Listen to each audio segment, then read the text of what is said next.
Iran ने अब तक का सबसे बड़ा हमला किया है अमेरिका के बेस पर, खास तौर पर जॉर्डन में। और ईरान की जो डांसिंग मिसाइल कहते हैं, जिसे जिगजैग मिसाइल्स भी कहा जा रहा है, उस डांसिंग मिसाइल ने ऐसी तबाही मचाई है जॉर्डन में, जिसके अब जो तस्वीरें सामने आ रही हैं और जो ईरान दावे कर रहा है उसके मुताबिक देखिए, ईरान ने बहुत बड़ा दावा किया है। ईरान ने यह कहा है कि जॉर्डन में दर्जनों अमेरिकी सोल्जर्स मार दिए गए हैं।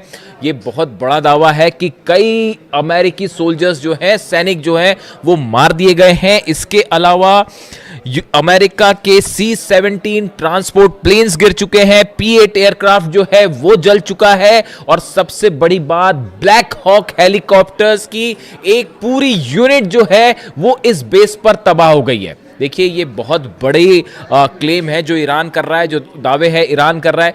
ईरान की तरफ से पहले भी जो दावे हुए, देखिए वो धीरे धीरे सच साबित हो रहे हैं।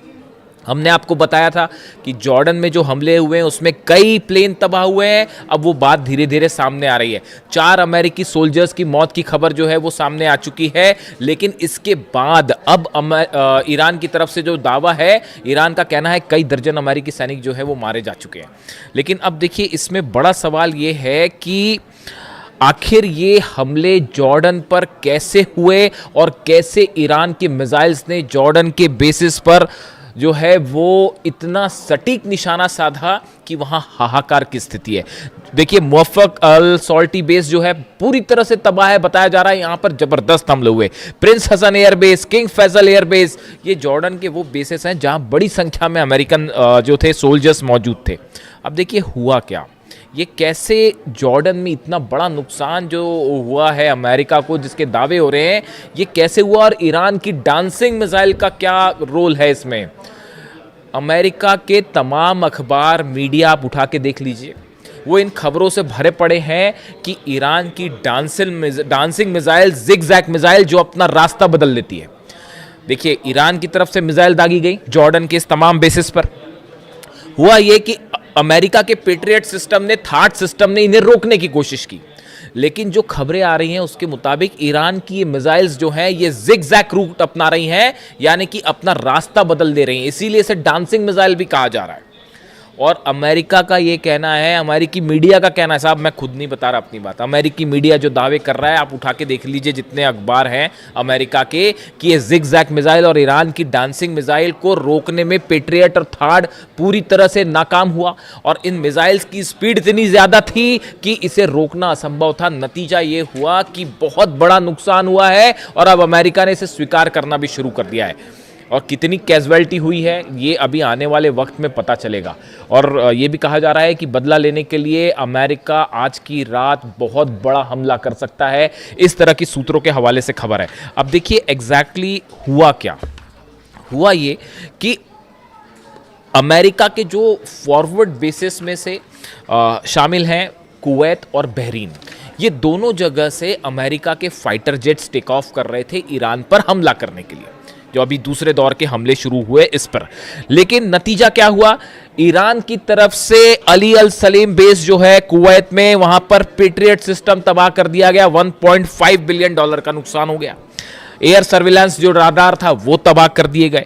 ऐसे ही हाल जो है बहरीन में था, शेख ईसा एयरबेस में पेट्रियट सिस्टम तबाह हो गया, वो भी $1.5 बिलियन का था। सवाल ये था कि अब ये हमले जो है, जब ये फॉरवर्ड बेसिस पर नहीं रोके जा रहे थे, तो यहां मौजूद जितने F-35 जेट्स थे, F-18 जेट्स यहां पे खड़े हुए थे बहरीन में और कुवैत में, इन सब पर खतरा मंडरा रहा था। इनसे बचने के लिए C-17, P-8 और ये जितने F-35 F-18 जेट्स थे, इनको हटा के जॉर्डन ले जाया गया। इनको हटा के जॉर्डन ले जाया गया। जॉर्डन से ईरान की दूरी ज़्यादा है बजाय कुवैत के और बहरीन के, तो इन हालात में इनको जॉर्डन ले जाया गया। अब जॉर्डन जो है वो मुख्य सेंटर बन गया ईरान के अगेंस्ट हमलों का, और जितने जेट्स टेक ऑफ कर रहे थे वो जॉर्डन से टेक ऑफ कर रहे थे। और जो अलग अलग हमले हुए, खासतौर पर ईरान के ब्रिज पर हमले हुए, टनल्स पर हमले हुए और एनर्जी सेंटर्स पर हमले हुए, उसका नतीजा ये था कि ईरान ने पलटवार शुरू किया। और सबसे बड़ा जो टर्निंग पॉइंट था वो ईरान शहर में जो ईरान के सैनिकों पर हमला किया गया, वहाँ से ईरान की सेना का गुस्सा भड़क गया और अब निशाने पर आ गए जॉर्डन के बेसिस। यानी बहरीन और कुवैत से बड़े हमले शुरू हो गए जॉर्डन पे।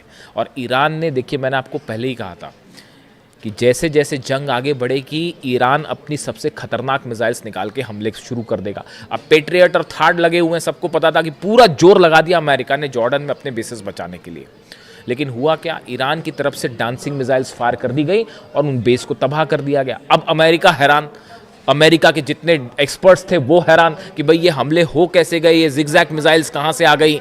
और आप देखिए इतनी लंबी जंग चली, तमाम हमले हुए अमेरिका की तरफ से। डोनाल्ड ट्रंप ये दावे करते फिर रहे हैं कि भाई 70% मिसाइल ख़त्म हो गई है और 90% मिसाइल ख़त्म हो गई है। मेरे से भी दर्शक अक्सर ये सवाल पूछते हैं कि क्या ईरान की मिसाइल सब खत्म हो गई है, जैसा दावे डोनाल्ड ट्रंप कह रहे हैं। मैं आपको फिर से इस बात को रिपीट कर रहा हूँ, ईरान के पास कितनी मिसाइल्स हैं या तो अहमद वाहिदी साहब जानते होंगे आरजीसी चीफ, या अली खामेनी साहब जानते थे। इनके अलावा हकीकत क्या है कोई नहीं जानता। ईरान में कितने मिसाइल सिटीज हैं, इसी दिन के लिए अली खामेनी साहब ने अपनी सेना को तैयार किया था, इसी दिन के लिए तैयार किया था।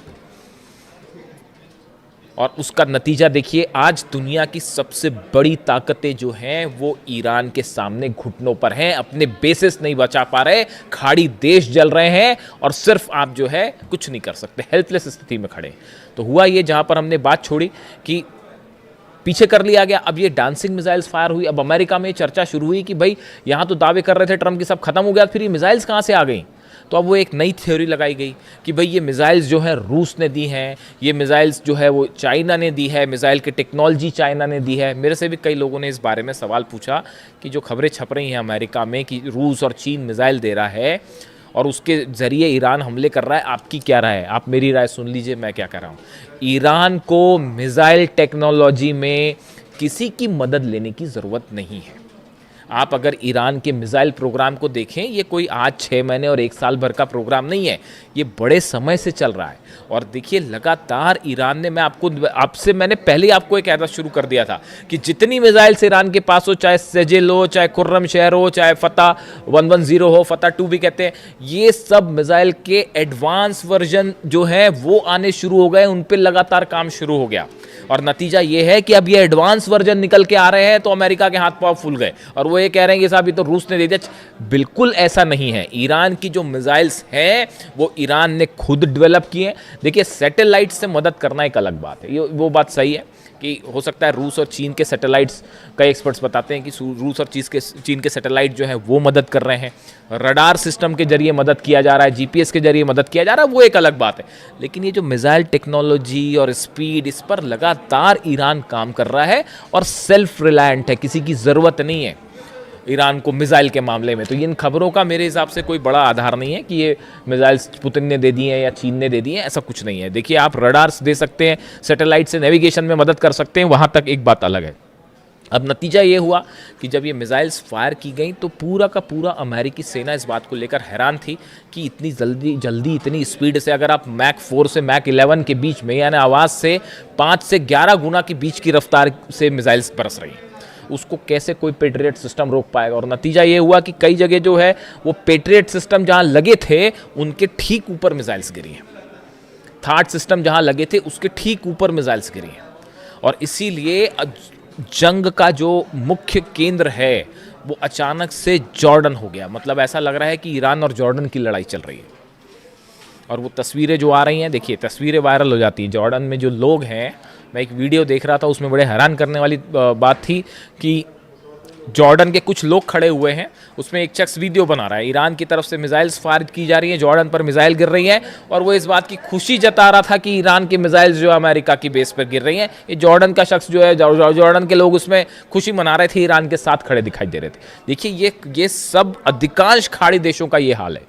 आज भी हकीकत ये है कि अगर आप एक जनमत संग्रह करा लें, प्लेबिसाइड करवा लें कि खाड़ी देशों में जो अरब देश हैं उनकी जनता क्या चाहती है, मेजॉरिटी जनता जो है वो ईरान के साथ खड़ी है साहब। उन सबको इन बात की तकलीफ है कि अली खामेनी साहब को असैसिनेट किया गया। लीडरशिप जो है खाड़ी देशों की वो अमेरिका के साथ हो सकती है, लेकिन जो आम जनता की राय है, जो जैसा कि सोशल मीडिया पे ट्रेंड करता है, जो उससे देख के जो अंदाज़ा लगता है वो ये लगता है कि बाय एंड लार्ज जो अरब देश है, इसकी जो आम जनता है वो अब भी ईरान के साथ खड़ी है। सब देख रहे हैं कि बड़ी बड़ी ताकतें मिलकर ईरान को झुकाने की कोशिश कर रही है। ईरान अपने दम पे न सिर्फ लड़ रहा है बल्कि मुंह तोड़ जवाब दे रहा है साहब। तो हकीकत ये है कि जॉर्डन जो है वो और देखिए ब्लैक हॉक यूनिट को लेकर बड़ी जो जहाँ पर देखिए जो डिस्ट्रक्शन हुआ है, जो ईरान की तरफ से दावे आए, बड़े स्पेसिफिक दावे हैं वो। एक तो ईरान की तरफ से कहा गया है, Islamic Revolutionary Guard Corps says it launched ballistic missile at US C-17 transport plane and P-8 aircraft at Aqaba airport in Jordan, claiming several were heavily damaged. कई डैमेज हो गए, ये एक क्लेम था। दूसरा क्लेम आया कि जो ब्लैक हॉक हेलीकॉप्टर्स हैं अमेरिका के, जो कई जगह ऑपरेशन में इस्तेमाल होते हैं, खासतौर पर मिलिट्री ऑपरेशन में। अब ये भी बड़ी गौर करने की बात है। मैं कल सुबह आपको एक बड़ा खुलासा करूंगा, कल सुबह कोशिश करूंगा जल्दी वीडियो ले आऊं आपके लिए। सुबह ये खबरें आ रही हैं कि जो ब्लैक हॉक हेलीकॉप्टर्स हैं, देखिए इनका इस्तेमाल ग्राउंड ऑपरेशन के लिए बहुत ज़्यादा किया जाता है। ग्राउंड ऑपरेशन के पहले या ग्राउंड ऑपरेशन के दौरान सोल्जर्स को नीचे उतारने पर, ग्राउंड ऑपरेशन के पहले स्ट्राइक्स करने पे, इसमें बहुत ज़्यादा इस्तेमाल होता है ब्लैक हॉक हेलीकॉप्टर्स का। जॉर्डन में बड़ी संख्या में ब्लैक हॉक हेलीकॉप्टर्स मौजूद थे, जो इस ओर इशारा कर रहे हैं कि ग्राउंड ऑपरेशन की तैयारी है। ये बात ईरान अच्छी तरह से समझ रहा है। नतीजा ये हुआ, डांसिंग मिसाइल्स ने ब्लैक हॉक का डांस करवा दिया साहब। और वो जो है बड़ी संख्या में ब्लैक हॉक हेलीकॉप्टर्स जॉर्डन के बेसिस पर तबाह हुए हैं, ऐसे दावे ईरान कर रहा है। और ये जो स्ट्राइक्स हुई हैं, इस स्ट्राइक्स के बाद अब ये माना जा रहा है, देखिए बड़ा नुकसान है, सोल्जर्स मरे हैं, बेसिस तबाह हुए हैं। पिछली बार जो जंग हुई थी, जो इस सीज फायर के पहले की जो जंग थी, उसके जो आंकड़े आए, 428 अमेरिका की अलग अलग संपत्तियां थी, प्रॉपर्टीज थी, जिसमें सब शामिल थे अलग अलग, उन सबको जला दिया गया ईरान की तरफ से। यानी आप दूसरे सरल शब्दों में कहें, अमेरिका के 428 ठिकाने ऐसे हैं, जैसे एयरपोर्ट हो गया, मिलिट्री बेस हो गया, एम्यूनिशन रखने की जगह हो गई, सोल्जर्स जहां पर रुकते हैं, बैरक्स हो गई, ऐसे करीब 428 ठिकाने अमेरिका के ईरान ने जला दिए थे। ये जो सीज फायर का खेल डोनाल्ड ट्रंप खेलते हैं, ये क्यों खेलते हैं आप बताइए? अगर जंग जीत रहे होते अब तक कब्जा कर लिया होता साहब, अंदर घुस के, जैसे इराक में किया, जैसे अफगानिस्तान में किया, बाद में फिर बाहर निकलना पड़ गया, वो एक अलग बात है। लेकिन अगर जीत रहे होते तो कहीं ये कतई बात नहीं करते डोनाल्ड ट्रंप, अमेरिका कतई बात नहीं करता। ये जो बार बार हो रहा है कि हाँ अब ईरान तैयार हो गया, अब बातचीत हो रही है, हकीकत ये है कि जब बुरी तरह से पिटते हैं तब इस तरह की बात करते हैं कि साहब सीज फायर कर लो। बड़े सारे एक्सपर्ट्स की ये राय है कि अमेरिका तब सीज फायर की बात करता है या टॉक्स की बात तब करता है जब ऐसा लगता है कि हारने लगा, और एक बार फिर वही स्थिति बनने लग गई है। जितना नुकसान हुआ है, देखिए ये बात साफ है, आप एयर स्ट्राइक्स करके ईरान को नहीं दबा सकते, नहीं हरा सकते, हराने का कोई सवाल ही नहीं है। अब हॉर्मूज में 2 जहाज देखा आपने किस तरह से ठोक दिए फिर से, तो हॉर्मूज पूरी तरह से ईरान के कंट्रोल में है। और अब खाड़ी देशों में बड़े missiles, dancing missiles, zigzag missiles, जिनका इस्तेमाल हो रहा है, इसकी कोई काट किसी के पास नहीं है। और अमेरिका के plane, black hawk helicopters, C-17 transport plane, सब के सब आग के हवाले हैं। आज की रात भयानक हमले होने वाले, इसमें कोई शक नहीं है। ईरान भी तैयार है और देखते हैं अमेरिका की तरफ से क्या स्ट्राइक होती है। जो भी अपडेट होगा पहुंचाऊंगा आप तक। Thank you so much.